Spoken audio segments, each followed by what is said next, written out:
connecting to the real nerds is so easy. You can go to our website, realnerdspodcast.com. You can like us on Facebook. We have a Twitter account, @RealNerds. We also have Instagram.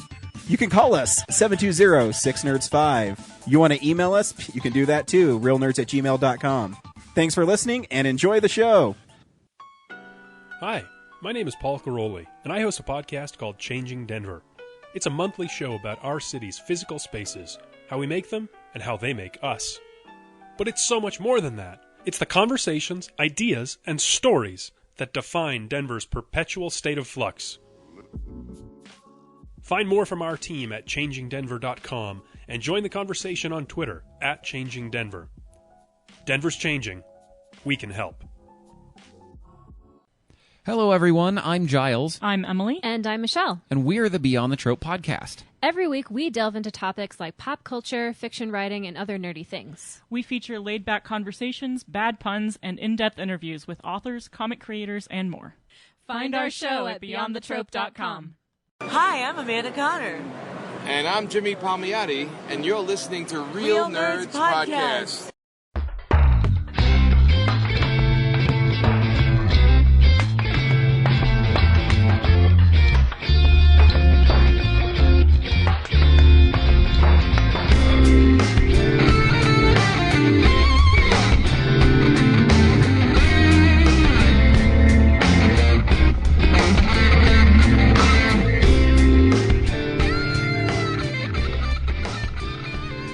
Welcome to Real Nerds Podcast, unofficially the official podcast at Denver Comic Con 2018 and beyond. I am Ryan, and we have a small group today. I'm joined by James and Zach.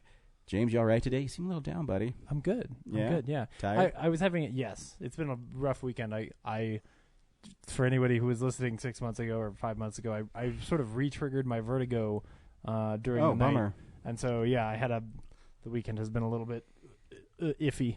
But I feel fine now. I'm so glad I don't suffer from anything but being awesome. Anytime I get sick, I just stop being sick and be awesome instead. Yeah. I have painful gas, but we each have our own thing. No, I went water skiing yesterday, and I haven't yeah? gone water skiing in 20 years. Man. My dad used to be really cool, and he was single.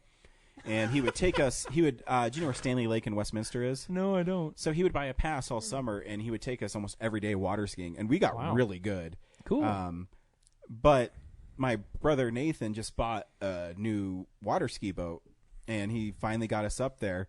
And dude, I'm bad. Like it's like you're trying to remember everything you have to do. Yeah.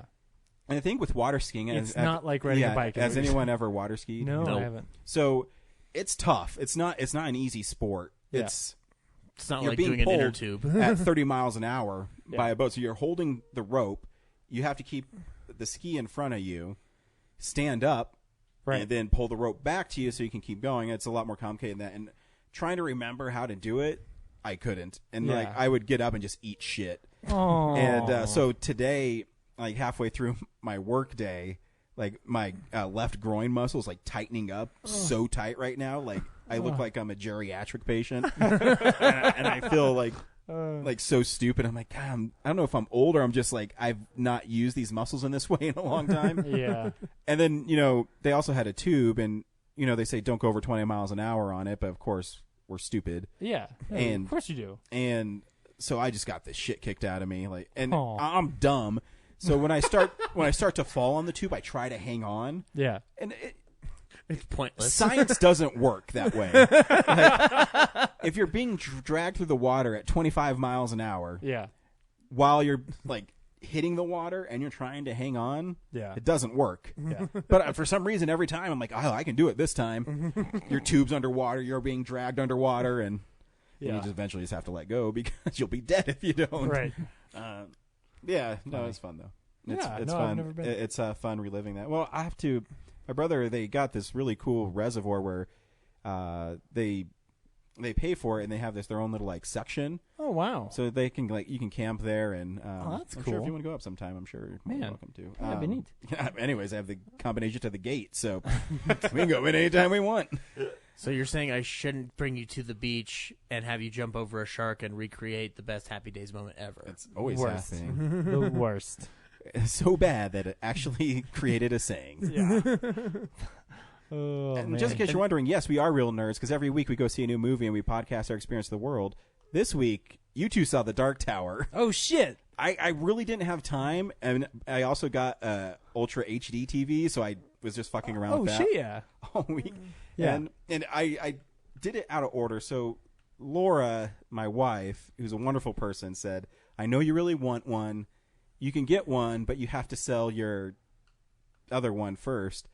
And I said, okay. So I got this month is my birthday. Who cares? But Best Buy sent me like a 10% off. Yeah. Like coupon. Plus, if I use my Best Buy credit card, I get an additional 20% off. Yeah. So I got a $1,300 Samsung TV for like $700. Holy shit! That's awesome. And so I got that and the Ultra Blu-ray player for The 4K player. Yeah, it ended up costing me like 11 something. Yeah.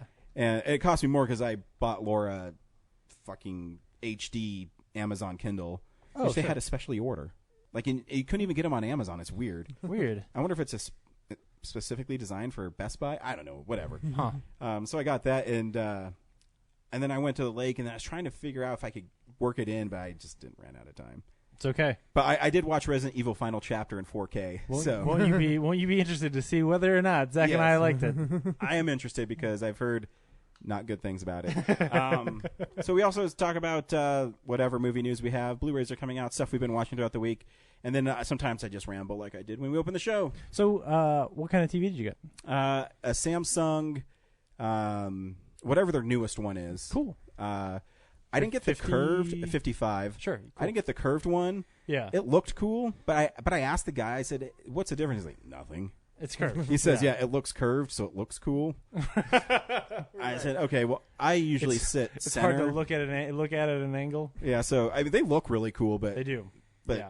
that I was like in the store, like moving around, and I was like, nah. But it is the highest end of Samsung you can get without it being like $5,000. Right. Yeah. So because I'm not.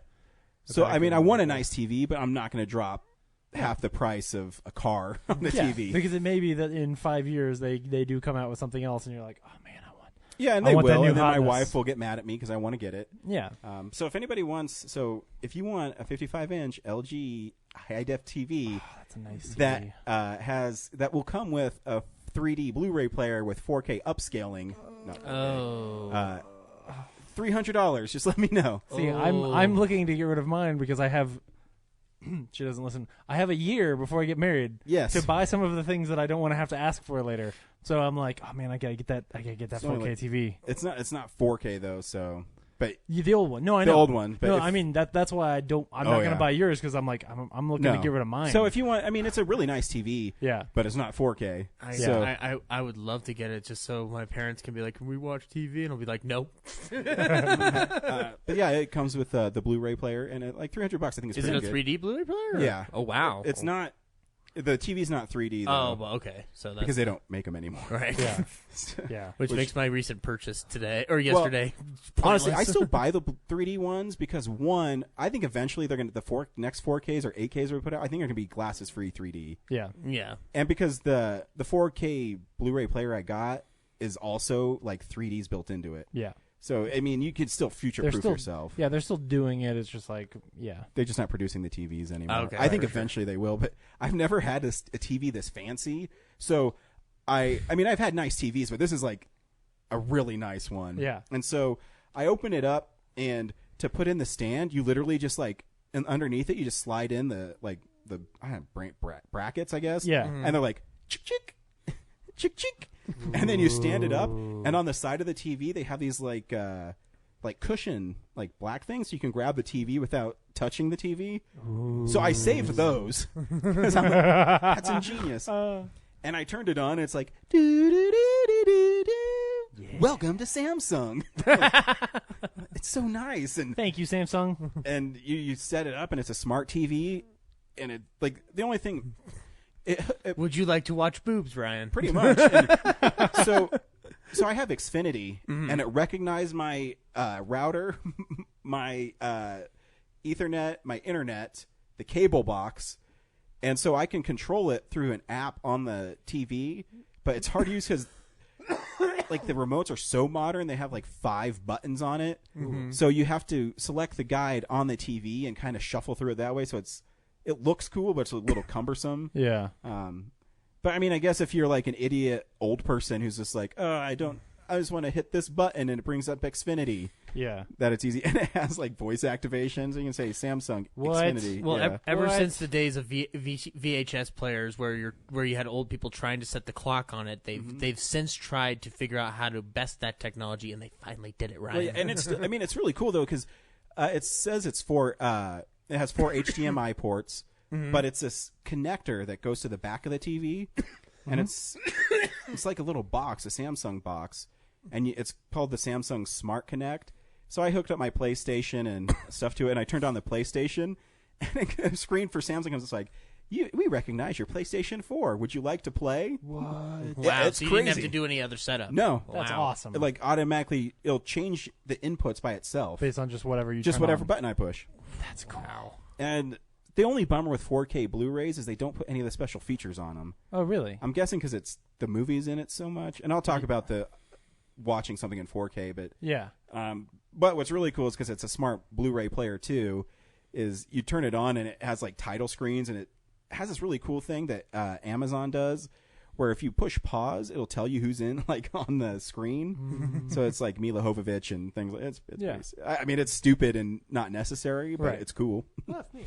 That's And Skynet, man. And I was Skynet. playing Injustice on it. I was like, oh my god, these like my PlayStation 4 looked really good on my other TV. Yeah. But this is at like 2160, I think. Yeah. And my other one was like 1060. So it was double. Right. No, it's more than double. Like the visual output. Yeah. You're like, wow. Eventually, you'll be able to go into the game. I know, and my wife's like, I don't see a difference. I'm like, you don't? Like the colors are so much more bright. Yeah. And like skin tones are really, it's weird. Like it takes a little bit to get used to. Yeah. Because it has remember the Hobbit? It has the Hobbit Yes. feel to it. Yeah. Where it looks so amazing. Like, this isn't right. So I've been led to believe How that. do I make this look dirtier and worse? Yes. I don't like this. How can I make this not the new Jigsaw trailer? See, I don't know. I'm also in the boat. Like, some people get mad at Disney for like Pinocchio, where they clean it up so much. Sure. But I think it looks amazing. Yeah. Yeah. Because I think No. I think it should look good. Yeah. Absolutely. I don't mind like the scratches and pops and stuff like Friday the 13th, because I don't mind that Yeah, lo-fi yeah. stuff. But Right. I want it to look good. But Yeah. yeah, with Disney, like you would imagine Walt Disney would want it to look as Oh good as it yeah. possibly could. He'd want it to look just like the animation cells for sure. Yeah. Yeah. Knowing Disney and knowing the sweatbox, Yeah. I'm almost for certain that he would fully embrace 4K and Just imagine him in the swipe bar calling, "It doesn't look right." Oh, Walt's pissed again. Uncle Walt. But that's pretty cool. Man I'm is in the gonna- forest. Man is in the forest. While you guys talk about whatever random shit, I'm gonna sit here on Amazon looking at 4K TVs. So Yeah, have and, fun? Ryan, and what'd you honestly, do I wasn't even gonna. I was gonna get one, but I didn't know when I wanted to. But when it was all said and done, and I paid for it, got all that stuff, I saved like $750. Yeah. So I'm like, and my wife came home and she's like, "Oh, you like your new TV?" I'm like, "Oh my god." Probably because I let her paint our room purple. She wants me to go to IKEA after this and pick up a freaking bookcase, but I think I'm not going to make it in time. They close at 7:30. Sorry, honey. Sorry, honey. I had to give Zach a ride home. Yeah, didn't work doesn't out. mean turns out they close at 5 on Sundays. I don't know Weird. what it is, Really, yeah. a website says 9. Oh, sorry, that's only on August 6th. Yeah, weird. Yeah, it's very bizarre. It's called their "Ha You're American" Yeah. holiday. Yeah, I was really close to getting a Sony one, but they're more expensive. Because I love Sony products when it comes to. Well, they got to make all their Digital money back stuff. for losing it on the Emoji Movie. So. Well, I actually think they'll make money on it because I think it only cost $60 million to make. Right. Yeah. And for some reason, overseas people love that shit. The Secret Life of Pets almost made $1 billion. Right. So I look at that, I go, this movie is so dumb. How is it possible? And the thing is I think I'm an expert on this because I've seen it probably 18 times now. But An apprehensive expert. Yeah, but the animation, yeah, they found this niche in the movie going public, which is really fascinating to me, where they produce these animated films that look marginally better than like direct to Blu-ray They're stuff. passable. for $70 million, and for some reason it's connected with audiences. I don't mind the Despicable Me franchise. I think they're pretty fun. I do. I know you don't like them, but I mean, they're all right. I mean, they're not like Shrek. They're harmless at the end of the day. But I don't understand the connection with like The Secret Life of Pets, because in essence it's like Toy Story, but it's poorly written and darker. Yeah, and they're talking about like killing people, and and I don't think Kevin Hart's a very good voiceover artist.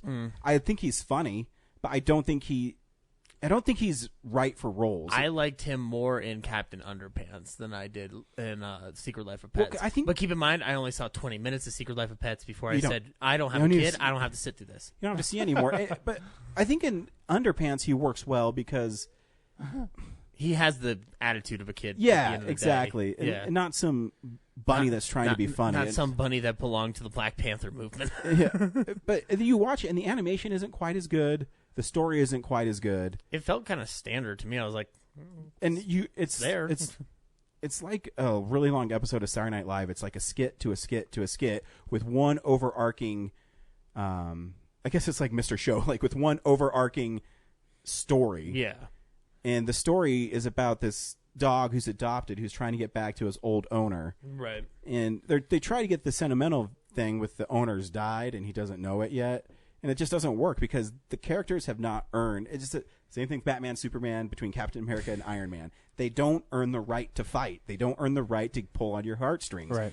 Where Woody can just be given away by Andy at the end of fucking Toy Story 3 and I cry. Yeah. You know? And we worked up to that.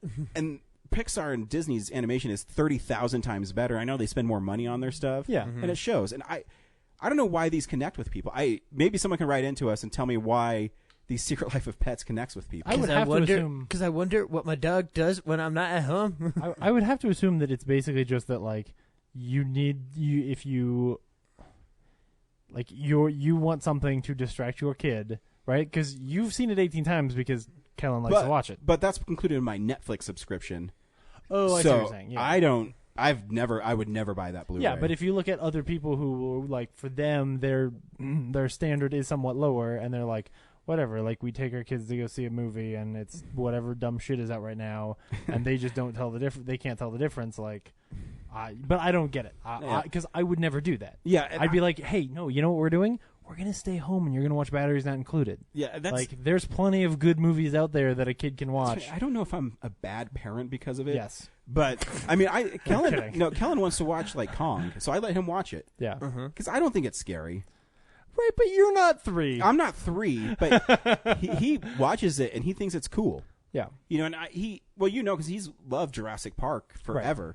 So he doesn't understand. I don't think he understands what's scary in them. Right. I think he understands that they're dinosaurs. But part of it is that he's young enough that the stuff that is scary he won't understand yet. As he gets older, I think that may change. And honestly, I don't want my kid afraid of stuff. Yeah. Especially that's not fake. And this is no slight on my nephew, but he's like afraid of mummies. Not like dead mummies that are wrapped, but he's afraid of like the mummies that come to life. Right. And you have to tell him it's not real. Right. Because he watches some show on Discovery where it's like the mummy's curse. Right. And yeah. When did Hammer start doing stuff for Discovery? Right? Well, no, but he like believes that stuff. Like my incessant fear of ET. Exactly. Right, yeah. And I don't want him to be like, James, where he's afraid of some fucking rubber goofy ass alien. I feel you, man. I'm scared of Sybil Shepherd. So, but it's not a slight on my nephew or his parents. No. But there's also the inverse of that, where I don't want to show him something that I'm going to scar him. Right. Because I'll talk about it in what we've been watching. He's starting to pay attention to things. Yeah. That. Have you thought about showing him the Universal Monster movies, or do you think that would be too far? I think they're too boring. Oh. Yeah. Maybe for a 3-year-old, maybe he might like it. You never know. I don't know. He might. It's not a slight on the movie. It's a slight on the attention span of a 3-year-old. Well, maybe he likes Wolfman. Maybe Wolfman or Creature from the Black Lagoon. I'm not talking like the smarter ones or whatever you want to call it, but I don't. I know what you're saying. I don't think there's enough action in him to keep him interested. That's fair. If you're 3 and you've seen Jurassic Park, are you gonna care about the creature from the Black Lagoon that much? So, I mean, he doesn't even like. Laura tried to show him The Land Before Time, and he's like, no. Aww. I'm like, I want to watch T-Rex eat goats. I don't want to. It's all I can think that he's thinking. Yeah. Because it's awesome. not quite intense enough. Yeah. But there is a. He needs an adrenaline But shot. here's the thing: is I think the monster violence is okay for my kid. Like, Are you setting him up for a certain level of failure where, like, when he's 8 or 9, you show him Jaws for the first time, and he's like, Dad, this is stupid. This No. shark is so fake. This isn't very interesting. Now that T-Rex that ate that so goat. what's really cool is when you get to a point with your child where he likes what you like. The craziest thing. So I came home from work and I DVR stuff because I work, and I sat down and I put on American Pickers, and Colin's like, Daddy, I want to watch American Pickers with you, and he sits and watches American Pickers with me. Aww. Has no idea what's going on with it. I think he just wants to spend time with me, and it's really cute. There you go. But I'm not going to show him like rated R stuff. Yeah. But I'm trying to find where the limit on PG-13 intensity is for him. Kellen, want to watch Eyes Wide Shut? No, that would be way too boring. It's a Tom Cruise movie. You know what would be funny? Until he's It about would- 10, and then he's it going to be would- like, can we watch Eyes Wide It would Shut? be awesome if he walked up to my wife and went, Fidelio. I would cry. He's wearing one of the masks. Yeah. So that's what he goes, Halloween, Tom Cruise, Eyes Wide Shut. Hey, for some reason, Kellen has stopped wearing clothes everywhere he goes. We don't know why. And that's been real news this week, because there's absolutely nothing this week. But yeah, so I haven't found the intensity level yet that's too much for him. You'll find it Yeah. eventually. I think it comes more like when they're 4 or 5 because they start becoming like I don't know how, if he has memories.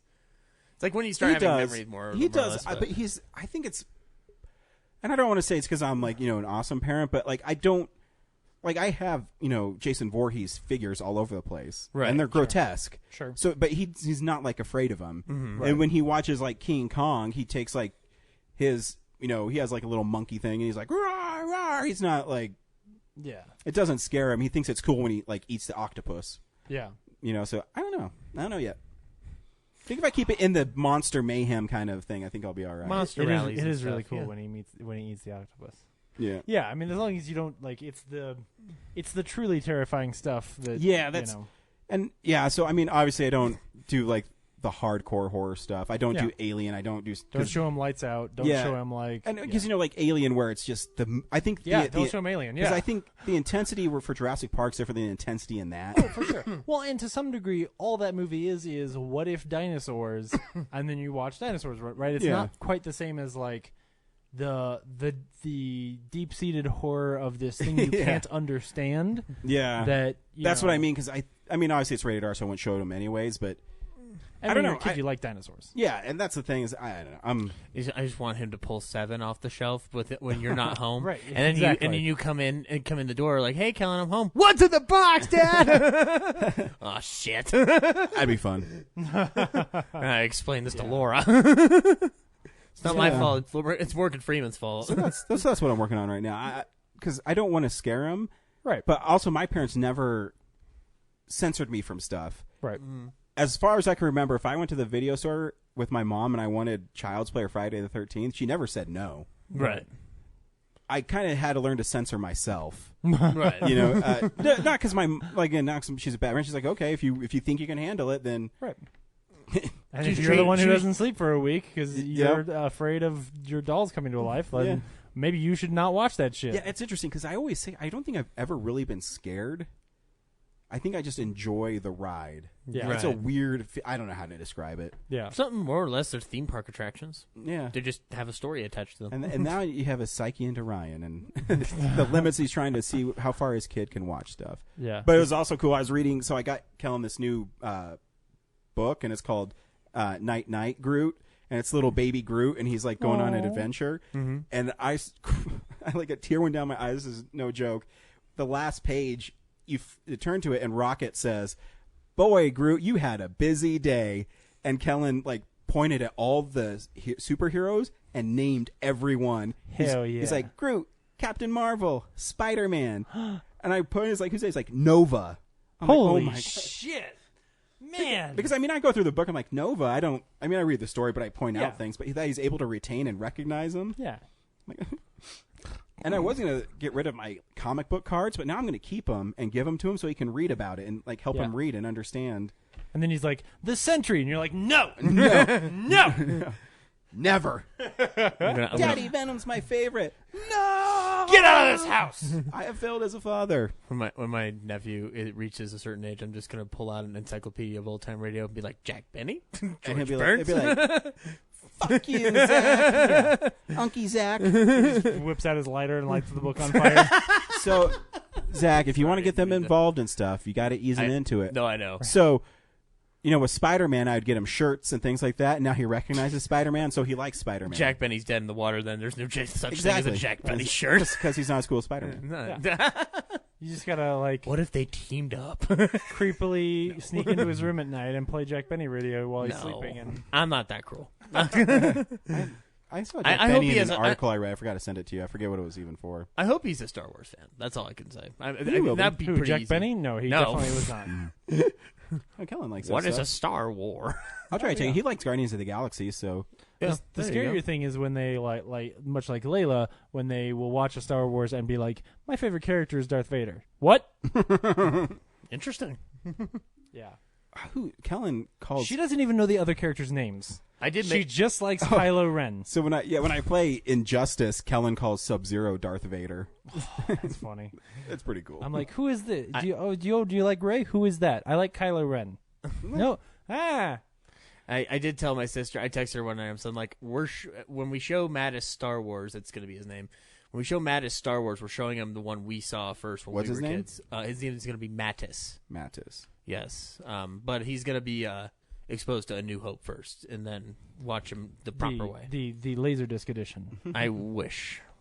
I can't. There find is it. a like. I'm proper not made edit. of money. No, I know. There is a proper edit you can torrent from the internet where they You take make money the- off Twombly? All you do is fucking talk about it. They there's an edit you can find. I talked about it like a year ago, where they edited together the best shots of the Laserdisc version and the best shots of the remastered VHS version. That you can find it online, but that's the only way to watch like what would theoretically be the highest quality version of Star Wars. I I'm mean, just saying, when when the time comes, like 6 years from now, you should do it properly.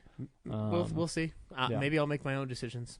Hey, Look where it's got you.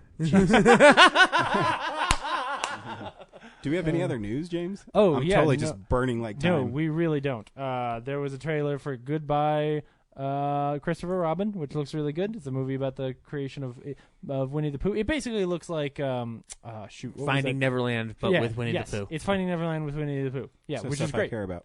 Yeah. Yeah. So. Saving Mr. Banks, but with Winnie the Pooh. Yeah. But no Tom Hanks, so But it's got Domhnall Gleeson from the Ex Machina sure. and the Star Wars. Still no Tom Hanks. He has a cameo as Winnie the Pooh. Stephen King talked a lot about the Dark Tower TV show. Mm-hmm. 'cause Okay. He's delusional. Well, that's what the Yeah. headline says. I We're not th- making any you know- specific No, I know. claims. I'm actually excited to see it because Yeah. Oh, yeah. I think the trailers are really good. Even I am excited to see Because it's for some reason they've nailed a tone in the trailers. it. Yeah.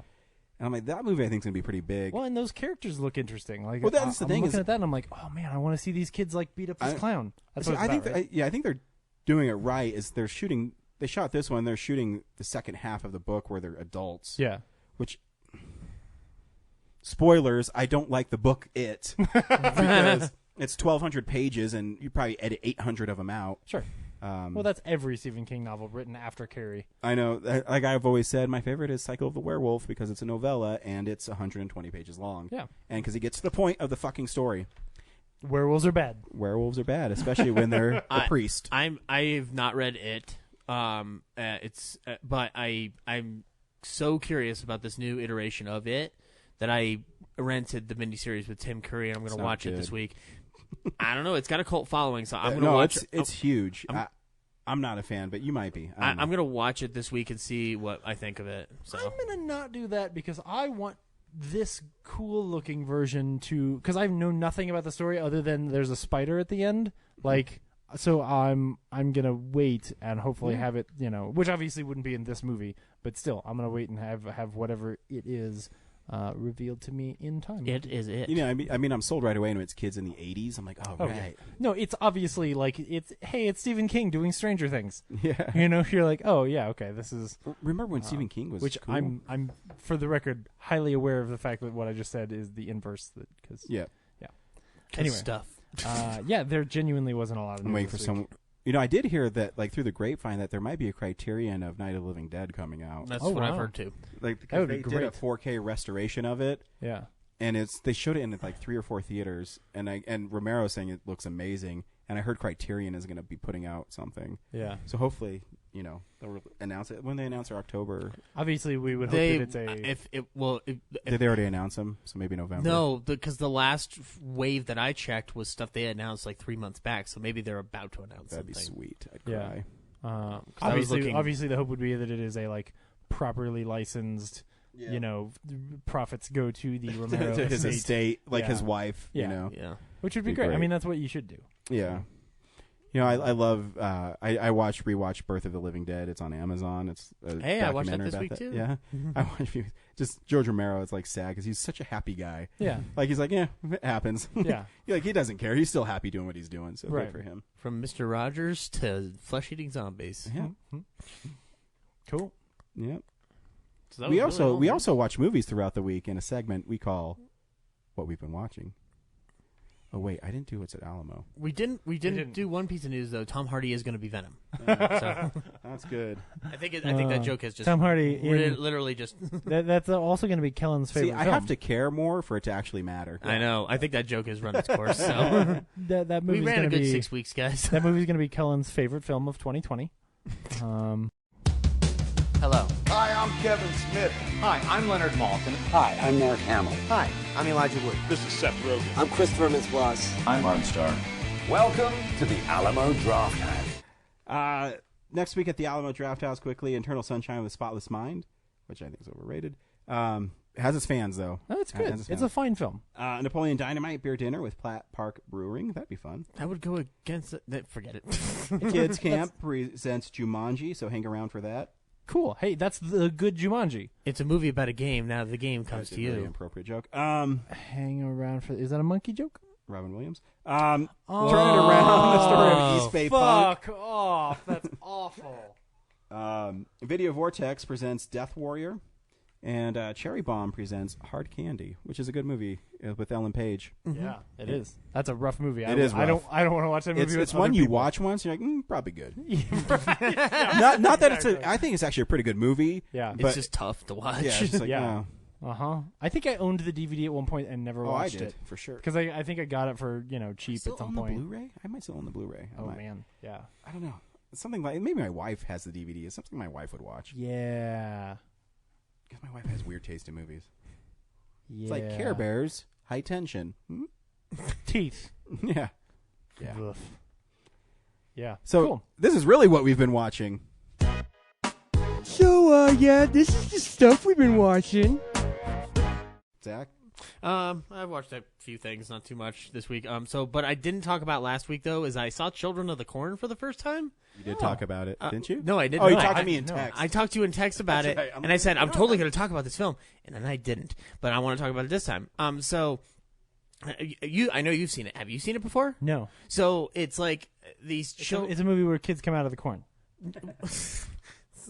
It's a little I more only than that. know. I only know about this movie from the cover. So like the film starts off with this like prologue of like everybody's happy hanging out in the diner. It's the 50s and like everybody's like driving to the music, and then all of a sudden all the kids turn zombified and start stabbing all the adults. Great. Then it cuts to the present day where this guy and Linda Hamilton are driving to another place, and they end up in Gatlin, which is a like place out in the middle of Corn County nowhere. Okay. And it's inhabited by only children, and they all are super intelligent by the force of a demon, I guess.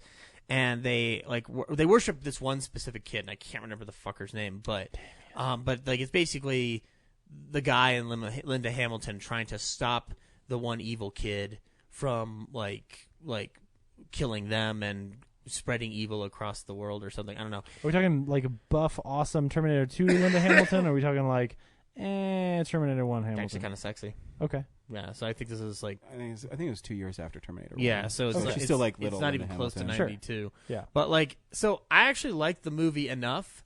I don't think I would say I would go farther than the first one, though, because I know there's a shit ton of sequels. I got the story. It was enough. It seemed like evil was vanquished at the end, so I'm like, I'm good. Are there a lot of scenes of like people beating up on little kids? No. In fact, well, it's kids beating up other kids, and then at one point, a bunch of other kids throw somebody onto a cross and try to crucify him. Oh, okay. Yeah, I was looking for like a Hot Fuzz style like flying kick. of some The movie children. has its fans. I'm not a big fan of it. Oh, okay. I'm It's not extremely violent, though. I'm not a fan of Stephen King adaptations. Oh, is this one? Yeah. I like Silver Bullet, and I like some of the other stuff. I mean, if you ask me what Stephen King's best adaptation is, I don't know. It's Stand By Me or The or Green Mile. or Shawshank. Yeah, I mean, that's about it. Yeah. But, I mean, it has its... Maybe like, Misery. Misery's actually pretty great. Misery's good. Misery's That might be good. his best one. Yeah. I like De Palma's Carrie, but No, that's a good one, Yeah. too. Yeah. But... he's hit and miss. yeah. But, and it's- I like the new Carrie. Oh, yeah, I think New thought Carrie's the good, New too. Carrie was The good. Mist is actually really good. Ooh, yeah, The Mist is good. I don't know. He's hit or miss. You're right. I mean, Yeah. for every mist, there's... Yeah. Oh, yeah. I mean, this is a guy who sells the rights to his books for $1. So there are a lot of movies based on his books, and a lot of them are... For every Silver Bullet, there's like 6 other evil car movies. I will buy the rights to Silver Bullet and remake Oh, no. it, but I'll do everything to piss Ryan Christine's off. all right. Is Silver Bullet's a werewolf one? Yeah, the second Oh, one's a okay, werewolf. sorry. What's the... There's a couple of... Yeah, I think there's one called like the... Maximum Overdrive. Yeah, anyway. The only thing that makes that cool is the Green Goblin, isn't it? Sort of. He's on the truck. Yeah, yeah. Well, no, what makes that movie cool is all the behind-the-scenes stories about how much coke Stephen King was doing. That's what makes that. Yeah. Reading his, I'm sure I've talked about this before, but reading his or his memoir is amazing because he'll talk about things like not remembering writing Cujo at all, or writing all of The Shining and then getting to the end and going, I think I'm the alcoholic. Spoiler alert. Yeah. Like not realizing until years later that he was writing a book about the fact that he was not a very good dad at the time because he drank too much. Like, oh shit. I also watched. A couple months back, I watched the documentary series on New York called New York, a film by Rick Burns, Ken Burns' brother. And there was an additional episode I didn't see, and it was about the history of the World Trade Center because I guess they made it after 9/11. And so they talked about the entire. I think I've seen that. It's pretty interesting. It's like the center of the world is the episode's title. But How it's they built that is pretty amazing. Yeah. Oh, it was the last feat of crazy. We don't give a shit engineering. We're gonna build the tallest fucker you've seen. And they have some interviews with Philippe Petit. Yeah. From the guy who did the wire walk across the towers themselves, and he speaks of it very romantically. But I thought it was interesting to know that like it was. It was essentially like it was a post-war movement to try to reestablish New York as the financial center of the world because of all the shit that went down during the Depression. So the formation of it and how they kind of closed off certain parts of the pier that are no longer really there anymore, to be honest. Like that was used for export and whatnot. Like it's essentially like now until the towers were destroyed, that was pretty much it. Because they kind of drove the pier stuff away. So it was interesting. I dug it. It's. I think the construction of it's pretty. I love the engineering feat behind it. Oh yeah, it's very fascinating. How they designed it, and for when it's windy and how high it is up there, it's pretty fascinating. Yeah, yeah. I think you'd like it. Yeah. I saw Birth of the Living Dead, which good. I had never seen before, but it was on Amazon Prime. It's a very good documentary. It covers everything I guess that I've known, but there was some other stuff like I didn't know that Romero worked on Mr. Rogers, but then it makes sense because the show was based out of Philadelphia. It was Pittsburgh. or Pittsburgh. Sorry, Pennsylvania. Yeah, I forgot. I know. I'm not the biggest Romero fan. Leave me alone. The documentary is cool, except the weird teacher who was showing Night of the Living Dead to his students, and the students are like 6 and 7. What is this? Yeah. Which I'm kind of like, and which I guess they're talking about rigor mortis. I'm like, that's not how rigor mortis works. Aren't you a teacher? But whatever. And I'll watch anything where Romero talks because I think he's really likable and he's really fun. And he'll even in his movies that don't work so well. I think Survival of the Dead was his last one. Yeah, because it went Diary then Survival. He's like, the critics didn't like it, but fuck him, I like it. With his cigarette and big glasses. He's very honest. He does not care. He's a great. Well, he's missed. He will be missed. I also watched. So, has anybody seen a movie called Radioland Murders at all? Mm-hmm. I hadn't watched this in a long, long time, and but it ended up on Amazon, like on one of my channels on Amazon. I think it's like Cinemax or something. So I decided to rewatch it again. So you're really just watching the porn on Cinemax, and then that came on. I was going to say, if you like boobs, you might also like old time radio. Shit, what a coincidence! He's like, oh man, I want to watch some Cinemax. Oh, it's 3 PM. Oh man. So Radioland Murders. So I hadn't seen it in a long time, and the last time I saw it, it was on DVD in a 4:3 format because that was the only way you could like get it from the library and stuff. Yeah. So this version was actually in widescreen, so it was cool to see all the stuff that wasn't shown in the 4:3 version like years ago. So it's Mel Stewart, I think his name is. It was executive produced, and the story was by George Lucas. Okay, this is George Lucas before he kind of went cuckoo. Right. Oh, and, yeah, in the good years. Yeah, in the good years, yeah. And Stephen Tobolowsky's in it. He's the villain in the movie. So, but I won't tell you how he's the villain, because you'll forget about this in 5 seconds. I bet he murders people. Murder. Well, that's part of it, but it's really funny. Stick? I think it's a funny movie. Knife. I think it's a funny movie. Christopher Lloyd has a small role in it as a sound man. It's really funny. George Burns is in it. Jeffrey Tambor's in the movie, and like it's so weird seeing Jeffrey Tambor younger. Like every time I watch Gary Shandling's Larry Sanders Show, I'm always like, "That's Jeffrey Tambor." So, but it's a fun movie. I highly recommend you check it out if you have the appropriate channel. Like I said, I don't remember what channel I watched it on. If you have Xfinity, you can just hold up your remote and say Radioland Murders, and it'll take you to it. There you go. Well, not everybody has your fancy TV. I watched a documentary from PBS called The Black Panthers, which is about the Black Panthers. Cool. Sadly, not about Black Panther. There was nothing about Wakanda in it, guys. I'm sorry. That movie's coming. I know. It is. I didn't know that much about the Black Panthers, to be honest, other than what I've been told in, like, generality. But I had no idea they had a breakfast program for children in the morning. I had no idea they were doing social cause and like welfare programs. What else were they doing? Well, they were doing a lot of other stuff. They were stockpiling arms. There you go. But like it was interesting to see the way the movement was one thing, and then it evolved into something very different because of 3 different leaders having like 5 different points of view. Exactly. I mean, you in any organization, you need to have one singular voice, and that was actually their downfall.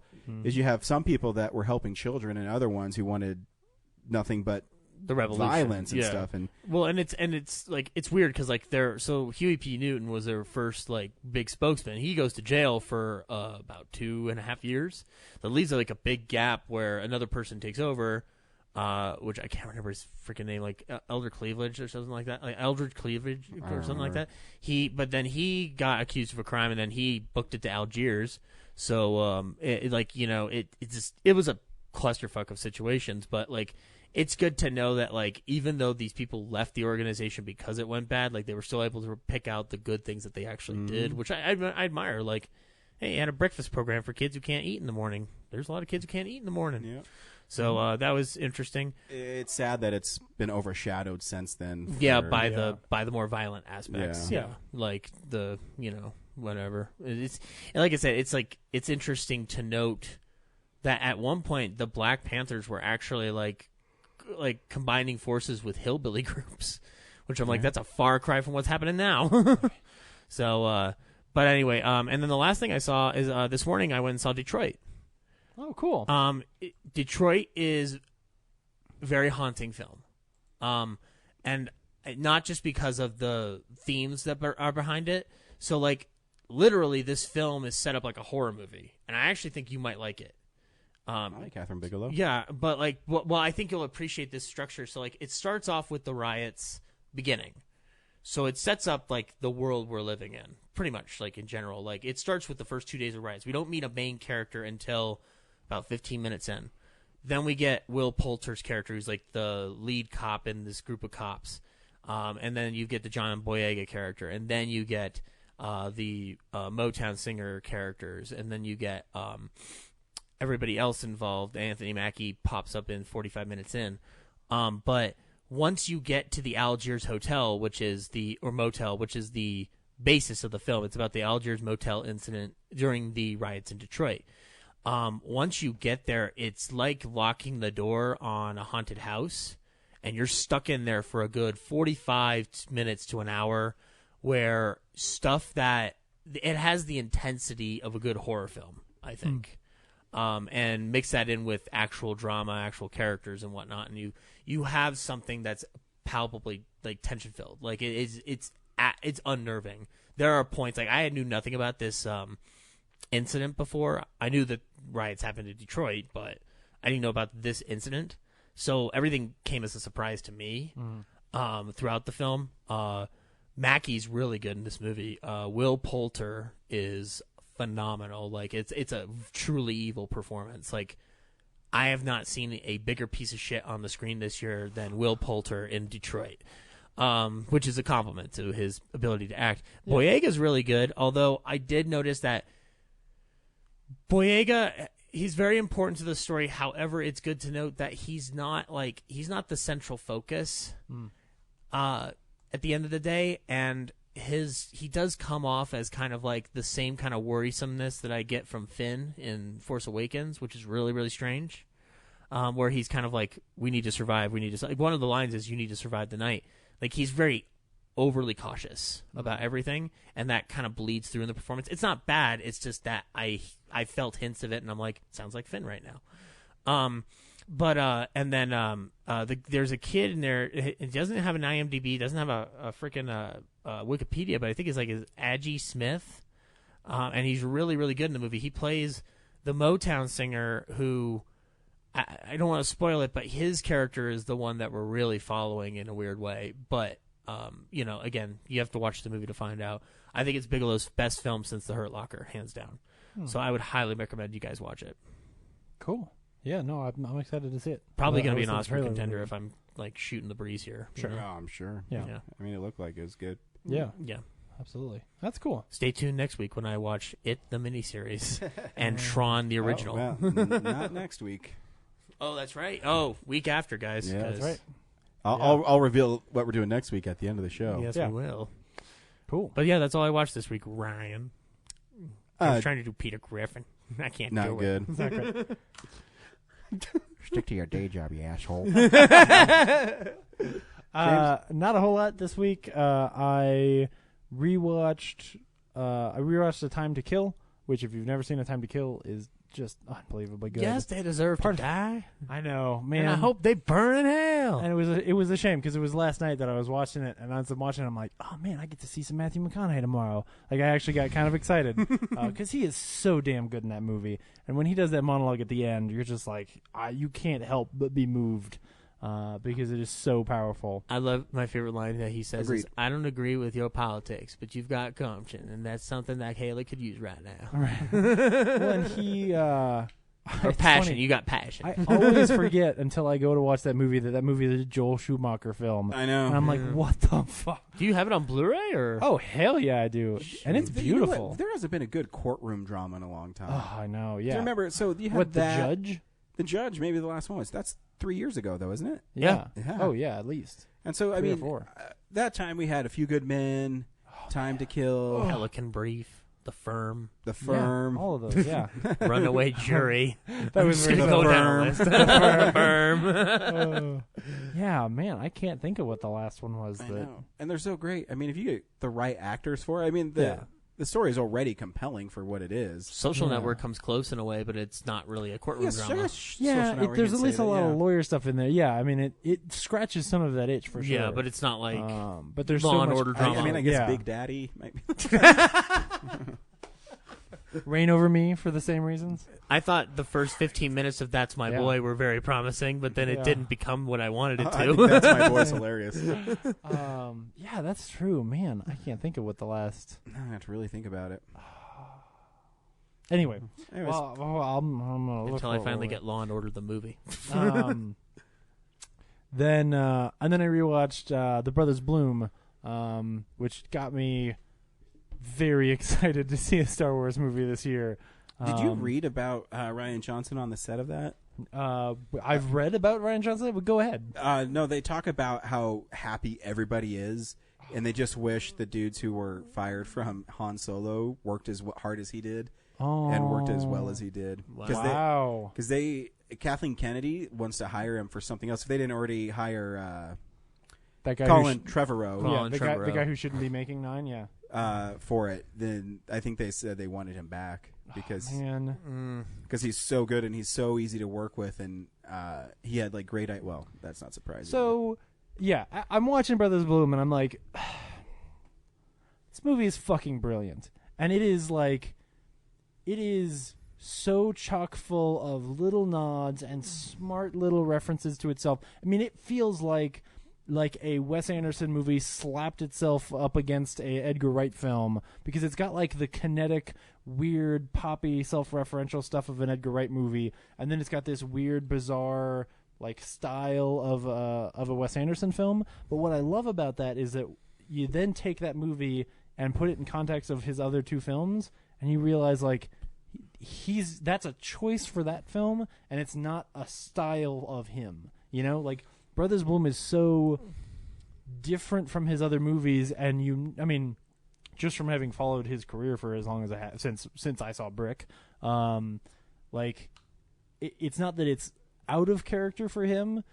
It's just him doing something fun that he wants to do. He's a chameleon, man. Actually, I think of Ryan Johnson. I think of a lot of him as Spielberg, where he makes entertaining movies, but he's not tied to one genre. Right. He can make anything because the most important thing with Ryan Johnson is his characters. Yeah. I mean, whether it's Brick, whether it's Looper.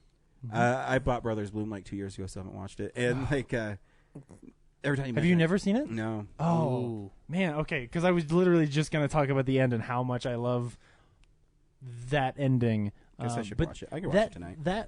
The plot of that movie is so tight and smart and twisted, and what he's achieving feels, I'm getting hyperbolic, but it's just true as I'm looking at it. Like, from a writing point of view, I look at that script and I go, he's like pulling off a miracle, which is also the point of the film. Like, the whole end is about this guy pulling off a miracle to some degree. And you look at the way he wrote that script, and it's done, and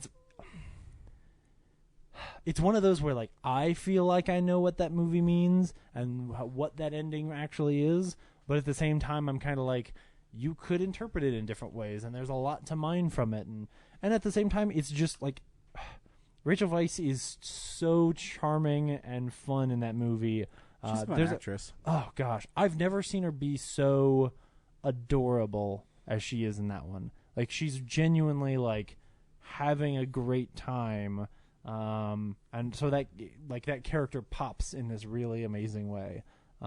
It's fantastic. I mean, if you haven't seen Brothers Bloom, yeah, man, I just can't recommend it enough. If I could go back to my 2009 list, it would probably be at the top. So, gosh, I was stupid. We all make mistakes. Anyway, yeah, I think that's it. I'm forgetting something. I know I started watching the new Rick and Morty, but, not until we're further in. Also because I fell asleep because I was very, very tired. Yeah, I think that's mostly it. Yeah, I mentioned at the top of the show I got a 4K, so I watched Resident Evil, the final chapter in 4K. Maybe not like the showcase piece for it. I was going to say, you want to borrow my John Wick or something? No, I have other stuff. But it was, I mean, I actually think that movie's pretty fun. I'm going to watch Underworld tonight, and spoilers for my... What is wrong with you? Well, I have the whole series, so I'm completing it. Which, don't worry, Zach, one day I'll remember to bring you the Resident Evil collection. Okay. I'm mostly just you saying... know what? Memory is a fickle thing, Ryan, and sometimes it just floats into the breeze. I'm really tempted, spoiler alert, for our film Splosion at the end of the year, to put Underworld and Resident Evil as number 10. Just because they're fun. No, I'm mostly just mean like, man, your first ultra high def. Because I mean I have Kong in 4K. Oh, there you go. That might be really cool. I have John Wick in 4K. Yeah, me too. Oh. 2. I didn't get the first one. I have the first one too, but either way, yeah. Yeah. then what else? I have a couple. I think I have Lego Batman in 4K. There you go. Because sometimes I at Best Buy, the steelbooks just automatically come with it. Oh, I have Ghost in the Shell. So I have other things I can watch in it. But I just was like, I'm going to just put in something fun. Yeah. And, like, the movie's still fun. Like, it doesn't make logical sense. I mean, most Resident Evils don't. But, I mean, Mila Jovovich is fun. She's pretty good in it. Yeah. I know it's like James's least favorite person, but... Oh, no, she's not my least favorite person. I like a good Resident Evil movie. That's just like one of my... I don't know. It's all right. Yeah. That movie is not as good as 3. Is that evil a resident? I don't know. Oh, and I did get the new CGI Resident Evil in 4K. That might be cool. Because the steelbook was badass. It had like the Tyrant on it. So I'll watch that one. Like the CG Resident Evil is actually pretty fun. Anything animated, I bet, would be amazing. So I'm interested. And so I also watched the Kentucky Fried movie. I've never seen it. You've never seen it? I'll have to let you borrow it. It's interesting. I'd like to know your opinion on it. So I put it in, and I haven't seen it in a long time, but I used to watch it all the time. You have it on Blu-ray? Yeah. Is it Shout Factory put it out. Really? Oh, wow. Yeah. Oh, wow. And so I was watching it on Blu-ray, and the opening is so like bad quality. I'm like, oh man, they must not have a good transfer. And so I watched it. Then it started looking really nice. And so I watched it again with the commentary. And I guess the first like 10 minutes I shot on video. Oh. So there's no good. Wow. I guess there's no good transfer of it, and there's no good negative source. For it. Yeah. Yeah. No source so for it. The best feature though is Jeff Zucker and his brother talk for like an hour and 20 minutes, like just a conversation with them, and they're actually really funny guys. So you get it on Amazon. I think it's $12, the Shout Factory one, or if you guys want to borrow it. So this is what time I was watching it, and I couldn't remember some things. I remembered like a few bits and pieces of it. As I'm watching it, Catholic schoolgirls get naughty. And I'm looking around, and Kellen stopped playing with his Legos and is watching this girl's boobs like press against this shower. I'm like, oh, maybe it's not for... But the funny thing is so she's in the shower, and the dude she's with he's like rubbing her boobs, and it's like... So... If you don't know who the Zucker brothers are, they did Airplane and Naked Gun and stuff. And so it's a really stupid comedy. And I think there's 26 skits in it. Yep. So some of them are really great, and other ones are whatever. Oh, so is it like a 43 or something like that, where it's just like random skits all Well, together? it's movie 43 done right. Yeah. I mean, I'm aware I picked like the worst example. I mean, so when I tweeted, it's the opening line of the movie. It comes on and goes... your popcorn was just pissed in. More at 11. It's like this newscaster. And so the big main thing is there's like this kung fu movie about 2/3 of the way through. I think it ends up being like 20 minutes of the movie. Oh yeah. And the guy in it looks like Bruce Lee, but he has a speech impediment. And he's like, "What do you think this is? A Swade?" And every time he's fighting people, he go, "Wah!" And Kellen goes, "Is he a monkey, Daddy?" Because he's also like jumping all over the place and going, "Wah, wah!" And just the little things in the Zucker brothers that I love, and just it's like the stuff with Hot Shots and Airplane. Why I love this stuff. So in the little, what's the name of the kung fu movie in it? I forget. Anyways, I'm trying to remember. It's been a long time since seen Kentucky there's Fried like this movie. really big guy that the Bruce Lee guy's fighting, and he like kicks him so hard he goes flying and knocks a bunch of guys over, and he starts to walk away in slow-mo, and the dude keeps on getting up, and then they zoom in on his face, and he mouths, "What the fuck?" It's just stupid stuff like that I think is just great. And of course, Big Jim Slade. You have to see it's the most goofy movie, but it's a trip. It is, to say the least. I guess not everything works, but as a whole, it's pretty funny.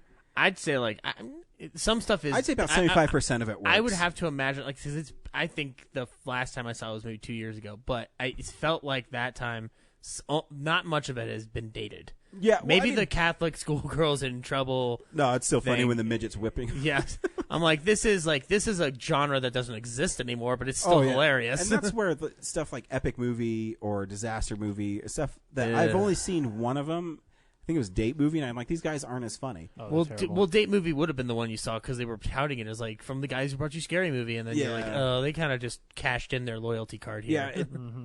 So I mean, there's this one bit that I think is actually the funniest bit in the whole movie is these two guys are having a conversation, and there's a boom mic that keeps on like bumping into him, and at one point like it's drinking water and it's hearing the dude's heart, and it stops. It's just stupid, but it's pretty funny physical comedy. Pretty good. I like that. So that movie's really fun. And then I actually got a movie that I was really fascinated with. I don't know if you guys have ever heard the story of DHL Flight 611. No. So I forget where it happened, but these two planes collided in midair somewhere in Europe. Oh, the aftermath. Yeah, so the aftermath with Arnold Schwarzenegger, and this is a true story. And obviously it's dramatized for the movie, but how it actually plays out is exactly. If you don't know the story, you should really look it up. It's so a man's wife and daughter were on this airplane, and the government in I think it's Switzerland, I can't remember exactly, blamed the traffic controller,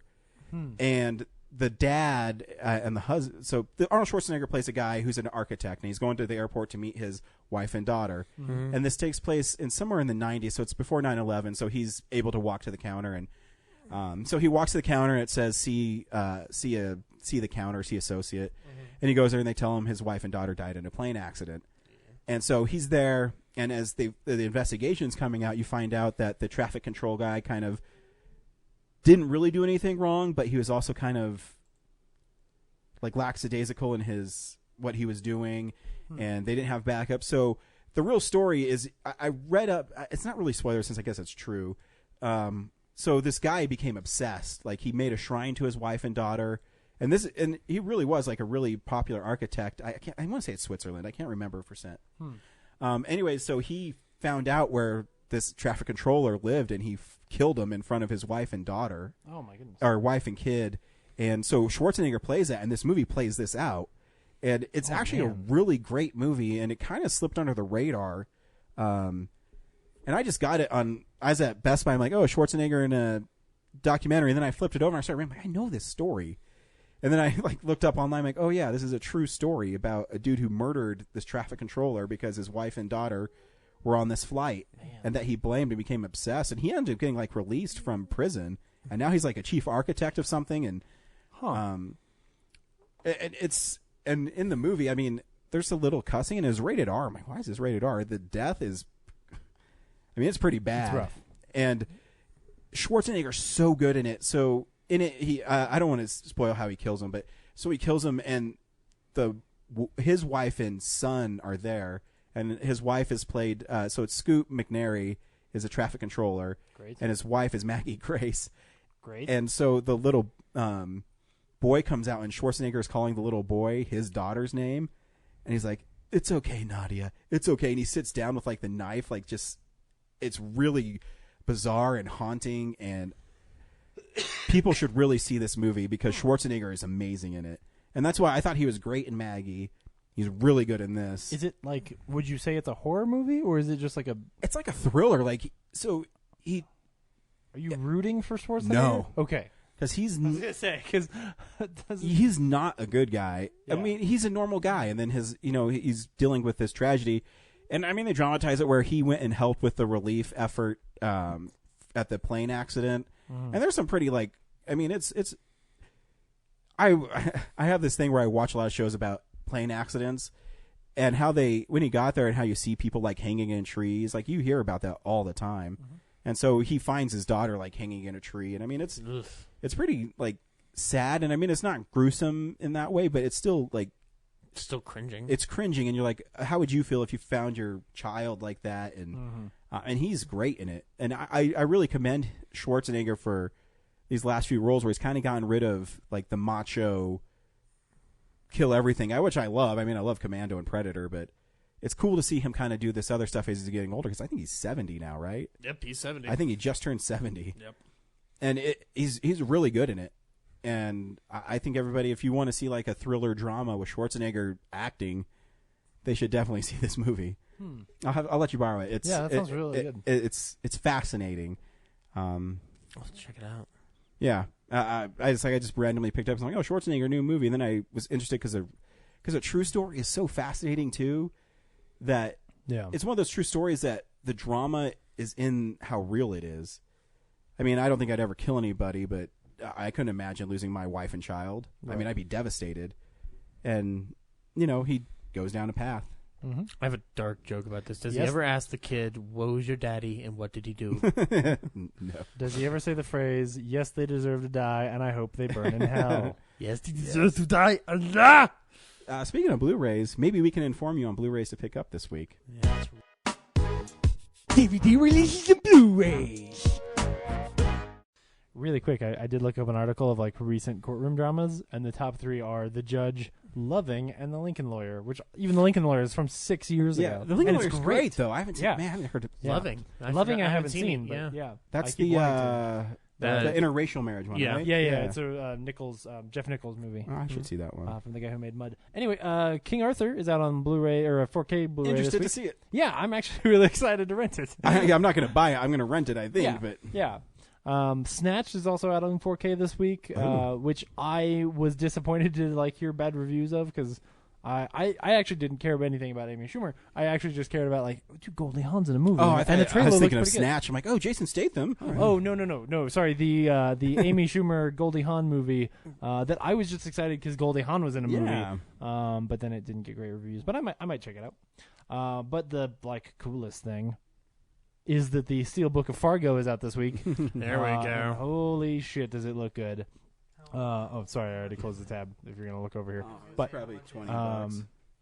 yeah, it's on Amazon. It's $13.91. There we Yeah, go. that's a good right. buy. Yes, it is.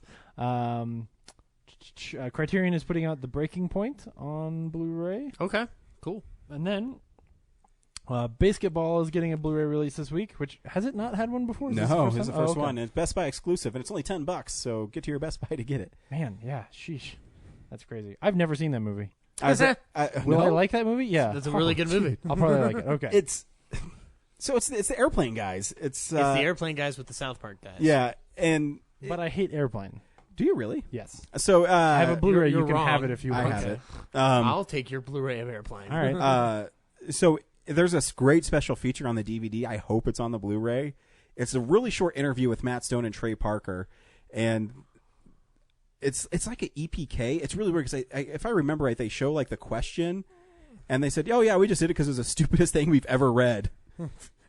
and I was driving here and I was listening to the South Park soundtrack, and What Would Brian Botano Do came on. It was like a heavy metal version, and it was by DVD. DVDA. Yeah, I'm double, like, oh yeah, that's Trey Parker's band, Double Vag, Double anal. Anus. Yep, that's Orgasmo. You guys remember? Aaron Choda Boy. You guys remember? Do you remember the song in Basketball? And those warts on your dick aren't gonna go away unless you start using topical cream. There's a part in Basketball where they're naked and Yasmin Bleeth is talking to him. Okay. And the joke is their dicks are so big, like she throws like paper down or like because it hits their dicks, and then they walk away and turn back at her, and you see these two huge dicks go across the screen. It's great. One of my favorite scenes in the movie is Ernest Borgnine is talking to Trey and Matt, and he goes like, "I want to get baseball back to sports back to the way it used to be when players were nothing but indentured servants." Exactly. Sam Raimi's For the Love of the Game is out on Blu-ray this week. Is it really? Fuck, I love that movie. Yeah. That has to be a Best Buy thing. I'm gonna have to get that. Yeah, it's a Best Buy exclusive. I $10. fucking love that movie. Yeah. It's one of his ones that No not one a lot of expected people him to do. Right. Nobody. like. Yes. But it's so It's great. Oh, it's really good. It's amazing. I love Sam Raimi. On the opposite side of the forgettable scale, season 2 of Blind Spot is out on Blu-ray this week. That show's still on. It is. Man, Interesting. Season 1 came on like 4 or 5 years ago. So what have they been doing? All right, and then getting down to the bottom, or your Shout Factory releases this week. Yeah. Teen Wolf and Teen Wolf 2 are out on Blu-ray this week. I'm really on the fence with it. Yeah. One, it's cool. I It's just like the collector's covers. editions. Oh yeah, the collector's editions like art is Yeah. awesome. Yeah. But the movies aren't that good. No. But in a way, they're like the first one's kind of cool 80s. Yeah, it's like what if you a werewolf was playing basketball, but not actually. Yeah. I think there's probably an explanation overdue, son. An explanation. Look at me. Yeah. Look at you. The makeup stuff is always is good. But yeah. Like the transformations It's- were good. You know what? It's At a least in the harmless first. I've never movie. seen. It's I've never seen harmless. 2. I don't actually know what 2 is about. He's a boxer. Yeah. Oh, that's why the It's his cousin, okay. Jason Bateman. Oh, I always just assumed that they replaced him with a boxer. No, Jason Bateman. Jason Bateman. I always thought that they just replaced him with Jason Bateman. Not that it was a different character. I'm really on the fence with these ones because it's cool that I always want to support Scream Factory. Would you buy it if it was a double feature instead of a... Probably. Okay. I might still get them anyways because, I got fucking Contamination 0.7, so I might as well get those. And I got the Vampire Lovers. Yeah, because otherwise I'm going to have to call your entire collection into question. Well, I talked about this, I think, either last week or the week before, but it may have been because I'm not using digital bits anymore. The Scream Factory double feature of The Night of the Sorcerers and The Lorelai's Grasp are also on the list this week. Yep. So just in case... I think that's Italian movies, if I remember correctly. Yeah, they look like they are. Just in case they didn't actually come out a couple weeks ago and they're coming out tomorrow. Sometimes they do the Scream Factory ones, so... If you order them from their website, they'll ship them to you 3 weeks early. Oh, maybe that's what it was. So sometimes they'll pop up, and then if general public. If Digital Bits called the first one 3 weeks ago, and then which I only do Scream Factory direct for like my Army of Darkness. Yeah, but because they charge for shipping, and I wait the 2 weeks, so I don't have to pay for $4 shipping. I know I'm cheap. Amazon. Yeah, it's good. Oh, sorry. Cool. Yeah, that's Blu-rays this week. This week on Real Nerds Podcast, James and Zach went and saw The Dark Tower. James, should people see The Dark Tower? No. It's really too bad because even going in, I was like, I'm excited for this, and I was like, I'm really pleasantly surprised. It's only like an hour and a half long, and then like 40 minutes in, I was like, holy shit, is it not been an hour and a half yet? I just got really bored, and it's super confusing. I mean, this movie ends up feeling a lot like a one of those like schlocky, a big jar of empty promises. Yeah, it feels like one of those schlocky January, February dump movies of an Underworld or a Resident Evil where like just random shit happens. I mean, it ends up feeling a lot like one of those like a Divergent sequel or something like that, where there's some kind of universe here I'm supposed to give a shit about, but like just random garbage happens, and as a result, like there's some things that I'm okay, that might be cool, and the universe seems like it might have been cool, but every element of the universe I get and every piece of the plot that I get, I'm just like, this is not interesting at all. I was really bored. I don't think it's worth seeing, and the acting, the main two guys are good-ish, but the rest of it's not great. Zach, should people go see? More importantly, should Ryan go see The Dark Tower? You know what? I'm gonna say no, but I'm gonna point out though. So I struggled back and forth all week if I was even gonna come to or go to see this. Yeah. Because at one point I was just gonna spring Detroit on you guys as a surprise, but then I was like, oh, how bad can it be really? Like sure. I mean, like it can't be Emoji Movie bad, and it wasn't Emoji Movie bad, but. Have you seen Emoji Movie? No, I haven't. Then it might be. I'm just assuming because yes, I'll make an ass out of me and everybody else. No, agreed. But no, so. Here's my thing: is that I don't think that this. I think if you're gonna, this story seemed so much more dense because everything seemed like it was connected to one other thing that wasn't being presented. Yeah. There's like so many things going on at once. The world itself. The world they're setting up has potential, but everything is so heavily chopped up that I'm like, I'm sure there was at one point a scene where this was explained, or that was explained, right? And so with that, no, I can't recommend anybody go see this. I guess if you're not I might start reading the books at some point just to get an idea of what this is, because I like in theory the idea of a gunslinger and a man in black and stuff like that, and this world where all the old Stephen King tropes. The idea of the mid-world is interesting to me. But again, this is a weird dumpster fire that I don't understand how you make an 88-minute movie out of something that clearly needs more explanation. Yeah. Even if you're going to dumb it down for the audience, that doesn't bother me. But because I'm not a fan of the Dark Tower. I didn't know what the fucking Dark Tower was until I saw the trailer. Right. So I knew Stephen King wrote The Shining and It and Carrie, and that's about it. Yeah. So so I don't know. Don't go see it. It's not worth your money at all. So here's the trailer for Dark Tower. I'm sure we're gonna end up spoiling some stuff about it, but that's hard to do. don't go see it. Just listen to us talk about this movie. So. For thousands of generations, the gunslingers were knights, sworn to protect us from the coming of the dark.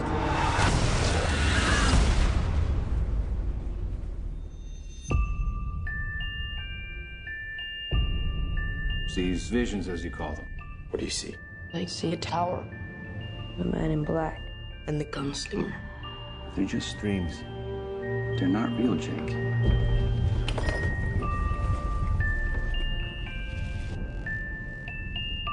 There's another world out there. I know there is.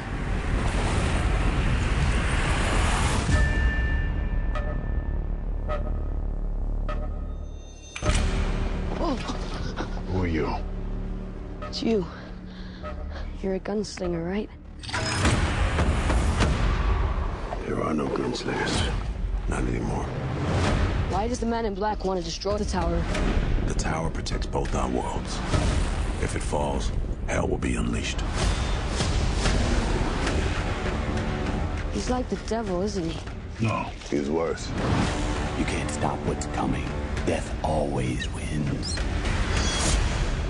Your world might be gone, but mine isn't. If you let that tower fall, billions of people die.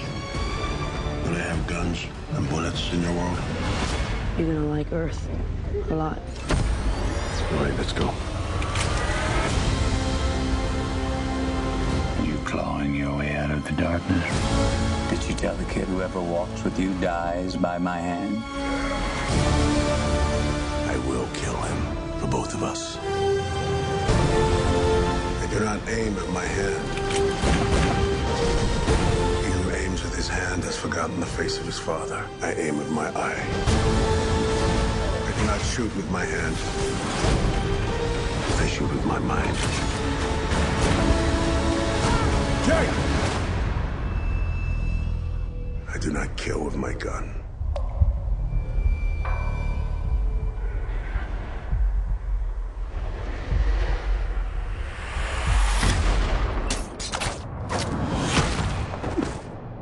I kill with my heart.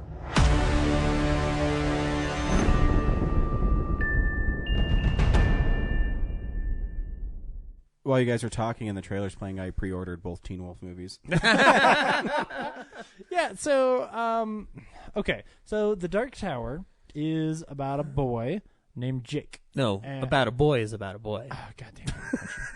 So, this is about a boy named Jake, and when he dreams, he has visions of this other universe, and basically in this movie, there's like these different universes that are all sort of tied together and laid on top of each other in a Asgardian kind of way. And there's this thing called the Dark Tower, which like emanates all this energy and holds everything in balance, so that like it basically protects dark forces that are outside from like getting into these universes and destroying everything. Matthew McConaughey plays the Man in Black, whose name is also Walter. Which is Mondale. Walter Mondale. Never delivered in a way that makes him sound ominous or cool at all. Mm-hmm. It's always just like, I have to find Walter. Okay. And Walter is using the brains of children to shoot lasers at the Dark Tower. I was going to call this movie Matthew McConaughey Kidnaps Children, but we each have our own opinion of the title. Well, he doesn't kidnap him. He has a campground where he's farming them. It's different. It's the Egg and High, but with Matthew McConaughey and children. So, and at the beginning, I was like into this movie. Like, Jake is, his youth. Yeah, well, no, he's got these visions, and he thinks that they're real. Like, he believes that he's actually seeing something. But his super shitty stepdad is like, no, he's crazy. Yeah, his over the top, dumb, shitty stepdad who his mom should just punch in the teeth. And her, I mean, she's also like concerned about him as well. But I was so glad when they both died. I was just like, "Fuck!" Finally. No. I mean, she's good. Like, I didn't want her to die. I was really glad when he just told him like, "Hey, stop breathing," and the stepdad falls over. I was like, "Thank God." Oh my God! Wait! Before we get to that part, so the scene before, there's a scene where the Man in Black comes to New York, to look for the boy, and so. But he's apparently like he knows where the boy lives. Yeah, so he's the parents tracking. come in, and Matthew McConaughey is in their kitchen cooking chicken, and he says, "Oh, you'll have to excuse me. Where I come from, we don't have chicken."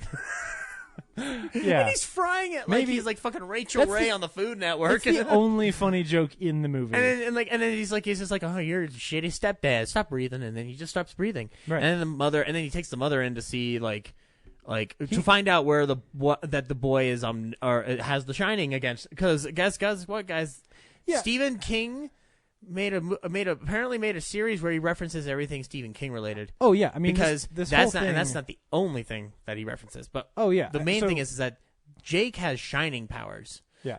So a lot of this movie is him taking a bunch of it's his playground. So it's him taking a lot of the stuff that he likes and throwing it all in a big pot and playing with it. And I think that part of it is really fascinating. Like the idea that you would have a story where, kids who have psychic powers, which he refers to as Shining, again, Or the which is Shine. fine. They called this the Shine. In Yeah, this it's one, I know it's the same thing. Yeah.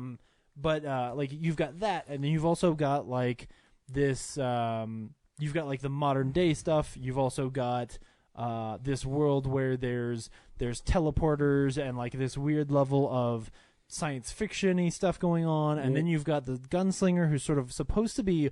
I mean, he's clearly supposed to be sort of a Western kind of thing, but I know he is because like I've read some of the comics and that kind of stuff. Like he's supposed to be a badass, awesome Clint Eastwood style character, and that's like super not what this gunslinger feels like, which is really too bad. Like a lot of the stuff that they could have done with this universe feels really cool, and it never really works. And then you've got the Man in Black who's clearly just a Randall Flagg stand-in from the stand. yeah, it did feel like Randall Flagg a little bit. Yeah, but less interesting. Yeah, so anyway, Jake ends up like finding this old house that's got a teleporter in it, and he ends up in this Midland place, and he by the way, one of the portals through... is called. They have coordinates on top of the portals, and one of them is 1408. Another Stephen King reference. Yeah. So he ends up in the like leftover set from Dragonheart, and meets like these people and runs into Idris Elba, who we get a really bad flashback where like him and the Allstate guy, him and the president from 24 are gunslingers, and the Man in Black just shows up and tells the president from 24 like, "Hey, stop breathing," and he does. Like a good gunslinger, State Farm is there. Basically, what we learn is that our Idris Elba's character is the last of the gunslingers, which really just means he's got some cool guns and he shoots people a lot, and he knows how to load them really cool. Yeah. So it's supposed to be cool. It never feels cool because they spoiled it in the trailer. No, it just never feels cool because you can't reload.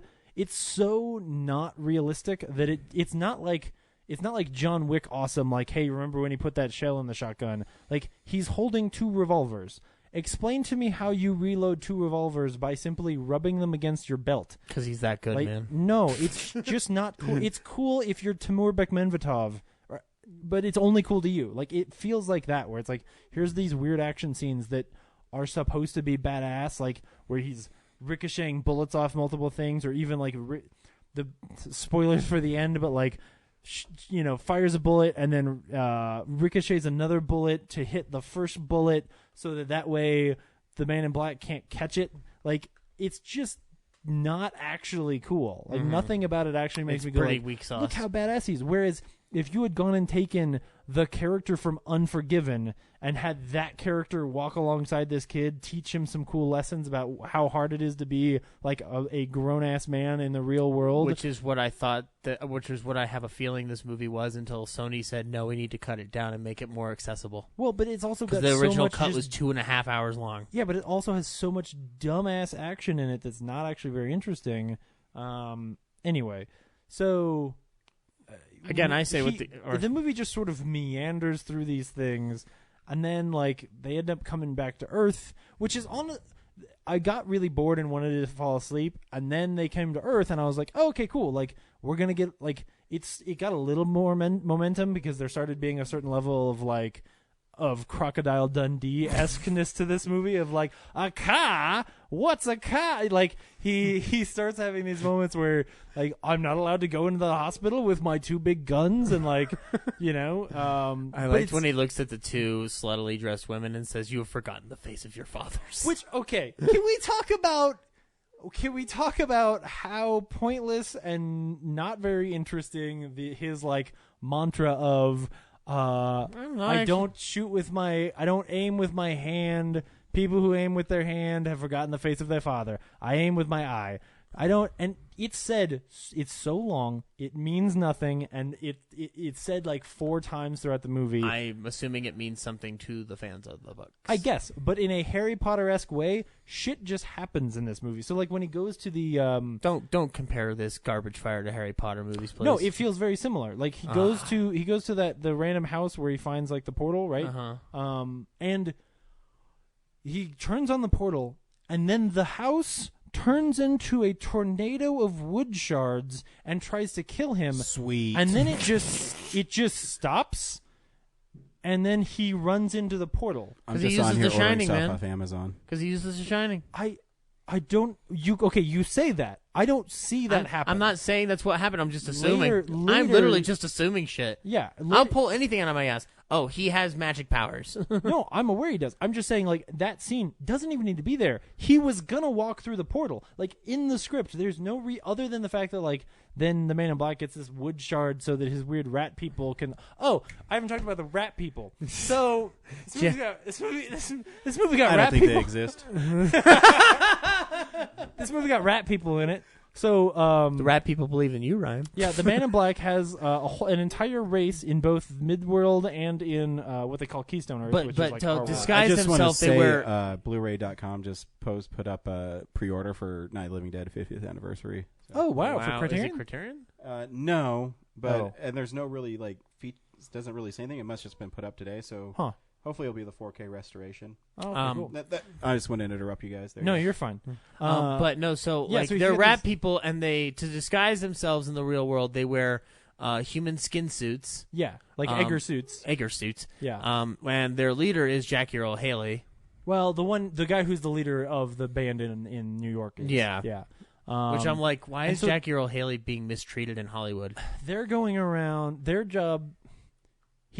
He doesn't like when the people look like rat people, so he makes them all wear skin suits. And then their job when they're in the Keystone Earth is to kidnap kids who have the shine so that he can bring them back to the kid farm. Yeah, he plugs them into a giant laser that shoots lasers at the Dark Tower. It takes away their telepathy. It doesn't kill them. It just takes away their telepathy, and then they send them back into the Keystone Earth, which is what Earth is called. Yeah. They send them back to the Keystone Earth where they can live out their lives as drunken, homeless hobos. Is that what it is? Yep. That's what I got out of it. Oh, I thought there was just a random hobo. Which, by the way, when they want to talk to that homeless guy again, he's just around. I'm pretty sure, given New York, he would have gone way farther than that one street block. It's so bizarre that like they're like, oh, we got to get back to Keystone Earth so we can get some bullets, and also so we can hide from the Man in Black and use a different portal. And they get back, and the first thing they do is like, hey, let's go find that homeless guy who mumbled some shit to me once. Maybe he'll be useful. And by the way, he's not useful. Like, I don't remember that he actually impacts the plot at all. It's just a scene because they were like, I think when they finally cut it down, they were like, hey guys, there's actually only like 25 minutes of useful footage in this movie, so just throw some of the dumb shit back in. I totally skipped over, like, there's a random scene in the woods where his dad, who was killed in a gas explosion, shows back up and turns out to be a Balrog scorpion, and so they fight the Balrog, the Balrog bat scorpion thing, and then Roland fights like a rubber band around his neck for a while. It's so dark and gray, I couldn't tell what was going on. So he explained it, and so the thing is that I actually understood enough of what was going on in this movie that doesn't make it good.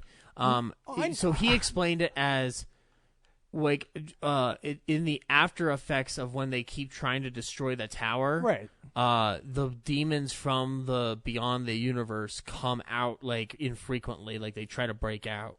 Like No. they have a tear open in the universe or something. I don't No, fucking know. yes, they did. They explicitly talked down to me and told me what it was, but it didn't make the movie. It wasn't interesting. It wasn't like it wasn't moving the plot forward. It wasn't the point. It was explaining something that might happen in a sequel that'll never happen. Right.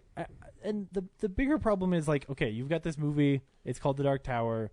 Like, to be completely honest, I kind of thought like, oh, they're gonna have to fight their way to the Dark Tower or fight their way to some place. No, like the final battle takes place in an abandoned building in New York, and that battle isn't very interesting or good. This movie is terrible. Mm-hmm. It's really bad. Yep. I like the ideas behind it, I guess. I do too. I think the universe there could be cool if this was what clearly Stephen King was writing, which was, hey guys, I'm gonna write a crazy series where like I take all the things I like and I build this weird Tolkien-esque mythology. Yeah, think MCU kind of universe where I can do whatever I want.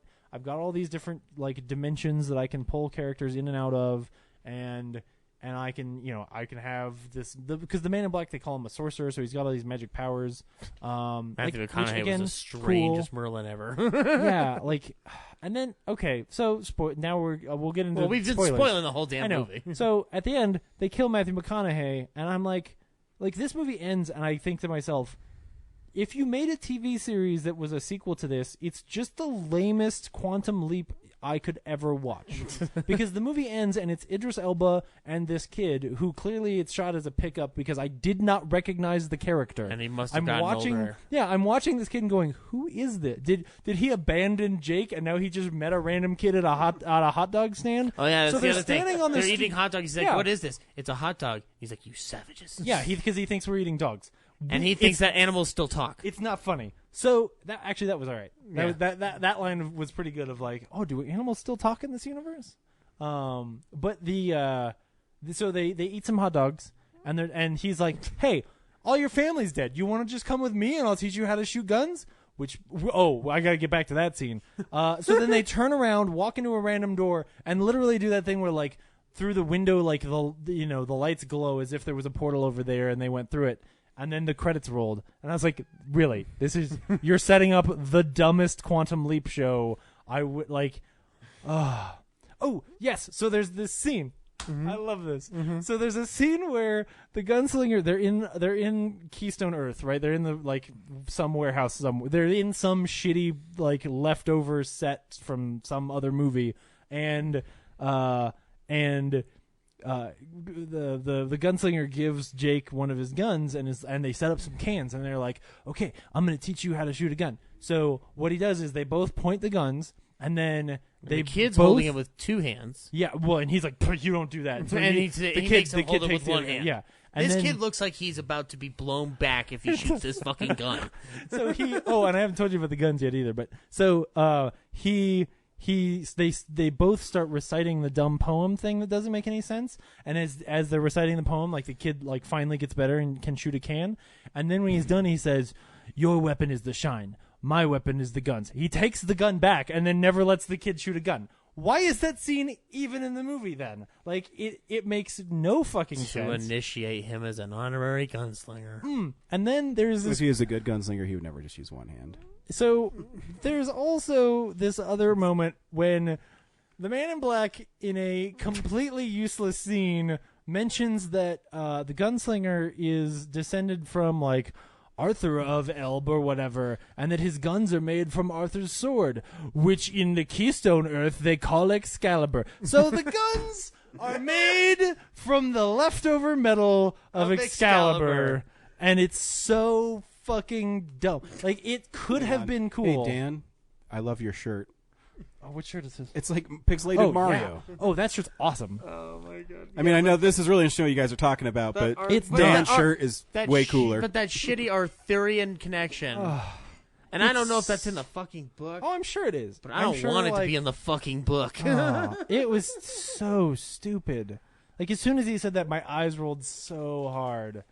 Because it's the kind of thing you could pull that off. It's not that the idea itself is dumb. It's that when it's just a random piece of useless exposition that means nothing to the story, it's just some dumb shit. Oh, I did forget to mention that like one of the things that completely saps this movie of like any actual tension is that they teach you in that scene where Idris Elba's dad gets killed. That buying Allstate insurance is amazing. No, that Idris Elba's character is somehow immune to the Man in Black's magic, which just means that the whole movie, when they're doing magic stuff, it's like it's not. There's no tension to it. Everything's a big setup to something that clearly is not going to happen now. Yeah. My favorite Allstate joke is by Rodney Dangerfield, and he says, "Yeah, Allstate, what I want to put in your hands, you won't sell me insurance." Man, it's just... I would have rather Rodney Dangerfield been the Man in Black. That would have been awesome. Oh, I'm a sorcerer. Let me tell you, I'm trying to get this kid farm going. It's weird, I tell you. Yeah. So, yeah, the movie's anyway. bad. I look, it's not like... It's weird because there were reports like Stephen King said, like, yeah, it's great, I love it. And I'm like, I don't know how much you're getting paid here, buddy, but I don't think it's enough. Yeah, maybe he does love it. Maybe he does. I don't know. And you know what? We're all entitled to our own taste. For him, he has a 17-book series in his head that he's like, it's only 8 books, man. I checked. Whatever. You literally over-exaggerate. I know. He has an 8-book series in his head that he, like, for him, it like in a Harry Potter-esque way, I'm sure, he's watching this thing and going like, oh, look, like they turned all my crazy ideas. I got to see them come to life, right? Like, that's probably cool. But for somebody who doesn't know it, I watch this and go like, this is an hour and a half of like just random nonsense. Genuinely, the Underworld movie from this year made more sense. Really? When the werewolves just stopped attacking? Yeah. All right, cool. Yeah, crazy as it sounds. Yeah. At one point, the Balrog, like, I think it's his tail. I think the Balrog scorpion thing, I think his tail turns into a crazy rubber band that tries to choke Roland to death against a tree, and then he has to cut it with a knife. And that's supposed to be tense. It seems like from everything that's set up here, and I would have to check, but like it seems like the Dark Tower stories for King are his version of a Tolkien universe. Yeah. And I feel like this is just the equivalent of the freaking like animated Hobbit Lord of the Rings thing. So we're gonna have to wait another 30 years before we get a proper Dark Tower adaptation. Yeah. We have to sit through the Saul Zaentz shit for a while.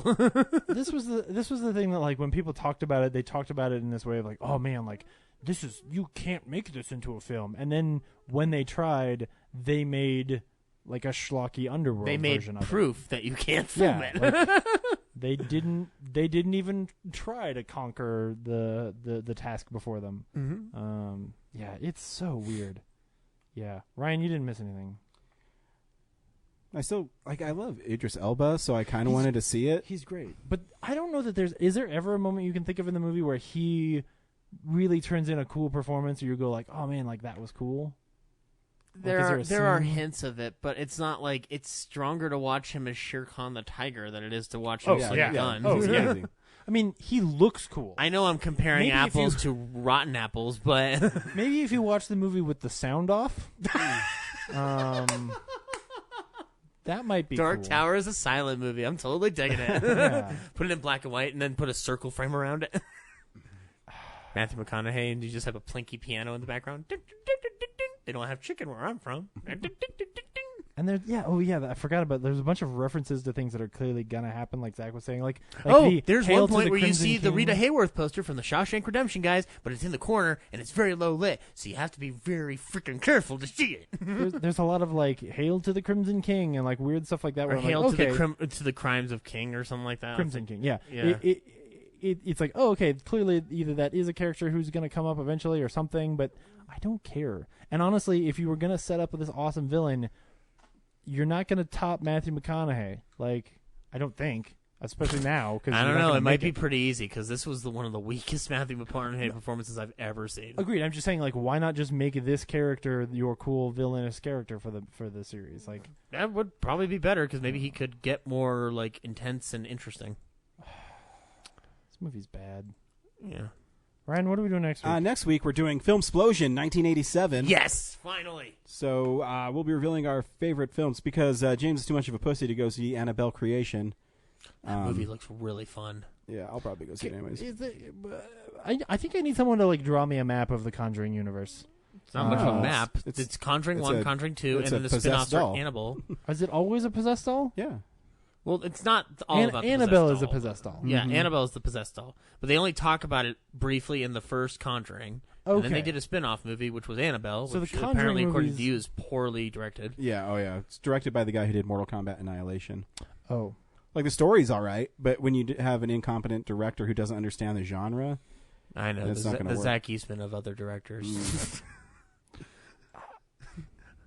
I love taking a big pile of shit and throwing it on myself like it's the Ice Bucket Challenge. It's so much fun, Ryan. You have no idea. So if you want to send us your 10 favorite films, I'll tweet and put on Facebook. Of in the next few 1987, days. not of all time. Guys. Yeah, 1987. Please do. Saving Private Ryan doesn't count. 87's a good year. Yeah. Sorry, I'm just looking at pictures of the Dark Tower. Bruce Campbell will be on my list. I know. Maybe Yeah, well. twice. He might be on my list, but I don't know what place it's going to be. Twice? Is Congo on your list? It should be. Thanks No, for listening. He Yeah, knows, thanks. really quickly, he knows Spencer Kane really loves Congo over Jurassic Park, and I don't understand why. That's a lie. You just made that bullshit. up. That's bullshit. Call Spencer up. I'm going to. I'm going to call him an idiot. Seriously. That's right. terrible. Amy won. Fuck that movie. Holy shit. Okay, so one of the pictures on IMDb that's associated with the Dark Tower is just a picture, like it's clearly just it's a picture of a reference to The Shining, because it's a picture of the Overlook Hotel the Overlook in the Stanley, movie. Like, whatever. why is that anyway. Because the kid had The Shining, and Danny had The Shining, and everybody's the got shinning. We don't want to get sued. Boy, you read my thoughts. Oh yeah, here's a picture of that time when the house turned into wood shards and tried to attack him. This movie's fucking terrible. Ryan, he hits him with the axe. Is that the best you can do? Cool. I love how The Shining's overrated. I love how every other segment in that episode of The Simpsons, though, he keeps getting hit in the back with an axe. The best version of The Shining was made for TV. All right. Cool. Bye. Bye. Real Nerds Podcast is a Nebulous Visions multimedia production.